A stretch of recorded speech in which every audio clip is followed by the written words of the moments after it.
Mr. Secretary, thank you so much for joining us. I guess my first question is there anything from your point of view that the United States and its allies could do to relieve some of the pressure on the civilians over there? Because it seems to be that's where the focus is right now. Well, first of all, David, good to be with you again. I would say to set the context, we know at this point the conflict is in a stalemate. Russia appears to have failed to have met any of its major objectives. And so now they have resorted to the typical Russian playbook, and that is a siege of cities and indiscriminate bombing and shelling of civilians, and an attempt to starve them out, deny them food, water, and power as a way to put pressure on the Zelensky government. So I think what can we do is continue not only to provide arms and ammunition and all the different weapon systems that the Ukrainians need, but also to try and get food and water and medical supplies into the innocent civilians who are trapped in these cities. What do we do, Mr. Secretary, if anything at all, for someplace like Mariupol? Because in Kyiv, it's not surrounded. It may well be possible to get some of the humanitarian assistance in as well as armaments over ground. But I'm not sure that's possible without an airdrop, sort of like the Berlin airlift.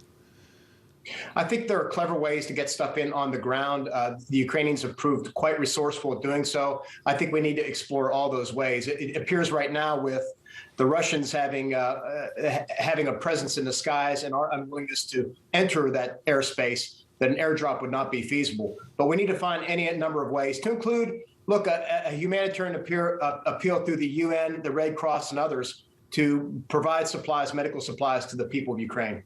We certainly are providing armaments and continue to do that, as well as humanitarian assistance. Is there anything more we can do to increase the pressure on the Russian forces without escalating this?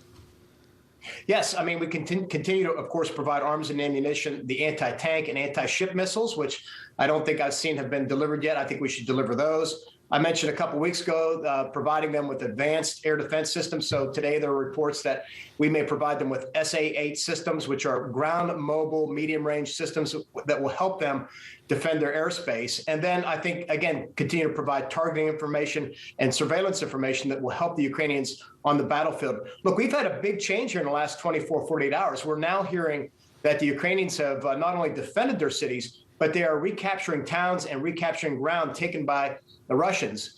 And at the same time, we hear that there's a lot of unrest in Russia itself, people speculating about Putin's continued crackdown, what that might mean for him and his government. That would be good news if that fell.